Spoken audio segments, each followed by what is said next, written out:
that President of the United States, duly elected and in office, had the responsibility and the opportunity to fill the vacancy.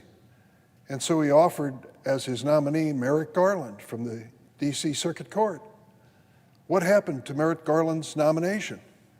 What was the norm and precedent? Well, that there would be a hearing and a consideration of that nomination and a vote in the United States Senate. That process was stopped in its tracks by one leader, the Republican leader of the United States Senate from Kentucky. So when he talks about norms and precedents in creating and filling vacancies, he has forgotten that he made history in a very unusual way by violating the most basic norm and precedent that the United States Senate had the responsibility to fill a vacancy on the Supreme Court, and the President of the United States, duly elected, was not a lame duck in the last year of his administration. The second issue, which was raised by the Republican leader this morning, dealt with the phrase defunding the police. I have rejected that phrase from the first time I heard it. I couldn't imagine anyone thinking that was a sensible policy to follow when it came to security in our homes and our communities. I can't speak for anybody else in the Senate, but in that awful circumstance when one is called on to dial 9111, you certainly hope that the police will answer and that they will be there if they're needed. Defunding them lessens that possibility, and I am not a person who supports that. I want the very best police and law enforcement. I want them well trained, and I want them to follow norms of conduct that are respectful of American values. But defunding the police is not something I've ever embraced or ever will. But it's interesting to hear that argument from the senator from Kentucky. He said that in a way you would be insulting and attacking the police by taking that position, and one could argue that. But I would suggest to him that in his position, stopping the creation of a commission to investigate what happened in this chamber on January 6th and what happened to 140 members of law enforcement in the halls of the United States Capitol on the same day is not respectful of police itself. We have had a direct plea from the men and women in uniform who guard us in this building to have an investigative commission determine what was behind that insurrectionist mob of January 6th and what we need to do to avoid it in the future. That commission and its prospects were stopped cold by the Republican leader from Kentucky. That's a fact. And in terms of being respectful of law enforcement, allowing that commission to be created, a bipartisan commission, to get to the bottom of that horrible incident, that embarrassing incident in the history of the United States, is the least of which we could do to respond to what the police who guard us have asked for. And I might add one other element while we're on the discussion of law enforcement and protecting America. We have a special security supplemental appropriation created by Senator Patrick Leahy of Vermont, the chairman of the Senate Appropriations Committee, which appropriates the funds to pay the National Guard units who left their families and came here to protect us, to pay the Capitol Hill Police for the expenses they incurred on January 6th, to fortify this Capitol against any future insurrectionist mob. And that supplemental appropriation bill, which should have been passed routinely weeks ago, is still languishing for lack of agreement on the Republican side. If you want to be respectful of law enforcement, whether they're men and women in uniform and police units or National Guard, wouldn't you pay them for the services they rendered to protect this Capitol and to protect the United States of America? I'd call on the Republican leader, instead of making a speech on the floor, call the Republican ranking member on the Senate Appropriations Committee and ask him to waste no time in showing respect for law enforcement and to pass that security supplemental. On another topic, Mr. President, this week the Senate will vote on the nomination of Kenneth Polite. President Biden has nominated him to serve as Assistant Attorney General for the Justice Department's Criminal Division. As an experienced prosecutor who has served his community throughout his career, Mr. Polite is certainly qualified for that important position. From 2013 to 2017, Mr. Polite served as U.S. Attorney for the Eastern District of Louisiana. While in this role, Mr. Polite's office prosecuted several large violent criminal organizations. He held local corrupt politicians accountable and stopped more human traffickers than during any prior U.S. Attorney's term in office.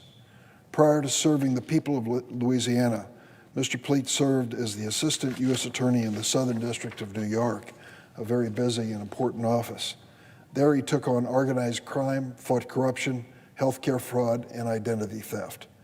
In addition to his extensive experience as a public servant, Mr. Polite also has a remarkable personal story. Born to teenage parents, he spent his youth in public housing projects in New Orleans before moving to the lower Ninth Ward as a child. He graduated high school as valedictorian of his class, and he went on to earn his undergraduate degree from Harvard and his law degree from the well-respected Georgetown University. After law school, Mr. Polite initially went into private practice, but he was inspired to become a prosecutor after his half-brother was tragically killed by gun violence. Throughout his career, Mr. Polite has always given back to the community that raised him.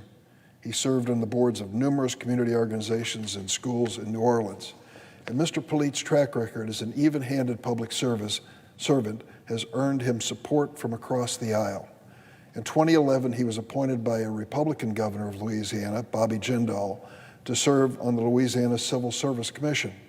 Last month, the Republican Attorney General of Louisiana, Jeff Landry, publicly voiced his support for Mr. Polite's nomination to this position in the Department of Justice. In a letter to the Senate Judiciary Committee, Mr. Landry wrote that while serving as U.S. Attorney, quote, Mr. Polite was not only an effective crime fighter, he was an invaluable member of the community. Mr. Polite is an outstanding nominee for this critical role at the Justice Department. And you should have been in the Judiciary Committee, which the presiding officer serves on, when his nomination came up. The high praise which he won from the two Republican senators of Louisiana is an indication of this man's popularity and his value to Louisiana and to our country. I hope that he will receive the same broad bipartisan support in the full Senate vote, and I urge my colleagues to join me in supporting Mr. Polite's nomination. Mr. President, I ask that the following statement be placed in a separate part of the record. Without objection. Mr. President, last week was an important day for literally millions of Americans because the child tax credit went into effect on July the 15th. And many were awakened to the good news that their checking and savings accounts had been increased because of this new child tax credit. It was part of the American Rescue Plan, the proposal of President Biden to get America back on its feet. You remember that plan, almost $1 trillion. It was an important infusion into our economy. Money within that plan was being spent on the administration of vaccines across America. And in addition to that, money was available for small businesses to receive forgivable loans. And this provision, enhancing the child tax credit, was an important part of it as well. We have had tax credits in the past for families with children, but this was an especially important one because it was refundable, which meant it went to the lower income families that might not have had enough income to merit a tax responsibility. This now is refundable, and so there is no tax responsibility necessary to receive the payment. It also was a benefit that extended beyond poor and low-income families to middle-income families across America. Some of these families with this payment of $300 a month for each child under the age of 6, $250 a month for those between 6 and 17, would receive resources which they desperately need to make certain that their children have a fighting chance. We're especially proud of the fact that this infusion of cash into the hands of many families will literally mean it lifts them above the poverty line in America. Almost half of the kids in poverty will be spared that by this tax credit. So it has a direct and important impact. I had a press conference last Friday in Chicago with one of the parents who will be benefited by this. Her name is Susanna Salgado. She's a mother of 3, an 11-year-old, 16-year-old, and 23-year-old. Her family relies on her husband's income. He works as a restaurant worker in Chicago to pay the bills. But when the pandemic hit, his hours were cut drastically. A return to normal remains elusive for people like Susana Salgado, because at the same time her family's livelihood vanished, their cost of living increased. During the pandemic, as parents know well, schooling moved into the home, and a high-speed internet connection became an absolute necessity for her kids to keep up in school. Thanks to the enhanced child tax credit, Susanna can finally afford her monthly internet bill. It sounds like a small thing, but if the alternative is a child falling behind a grade in school, it is a critical family decision. That means her two younger children can keep up with their studies, and the oldest son can remain in college. Something as basic as that can be the difference in a young child's progress in his life. So I salute President Biden for the American Rescue Plan, which helped distribute vaccines across America, helped small businesses get back on its feet, and is helping millions of Americans and children and families as of this day. I'm sorry that there was not one single Republican vote in support of that proposal, but I believe it was money well spent, and it continues to benefit this country. We have a lot of work to do in this country, and I'll close by saying this. I was on radio shows this morning in downstate Illinois. Chicago and the Chicagoland area have been able to get vaccinated to a level where they're starting to breathe a little easier, anticipating children going back to school in the fall, businesses reopening, people getting out and about. You can just feel it in the air. But that's not the case all over the United States. The city of Los Angeles, I understand, has imposed a new mask requirement, which unfortunately evidences the fact that there are still too many infections these days related to COVID-19. Unfortunately, as Dr. Fauci and others have said, these infections are reflected in people who have not yet been vaccinated by and large. And it's an indication that we can't let up on our effort to continue vaccinations across America. It is the only way to successfully put this pandemic to rest and to return to normal life in America. And to those who are not vaccinated, I'm sure they're not watching C-SPAN for advice, but I hope they'll turn to a doctor, a nurse, or someone they trust in the community and hear about the safety of these vaccines, which have been safely administered to millions of people across the United States. If each and every one of us accepts our personal responsibility to get vaccinated, to protect ourselves, our families, those we love, and all around us, we'll finally bring this pandemic to an end. At this point, there are many, many who are still holding back. I hope they'll reconsider that position. I yield the floor.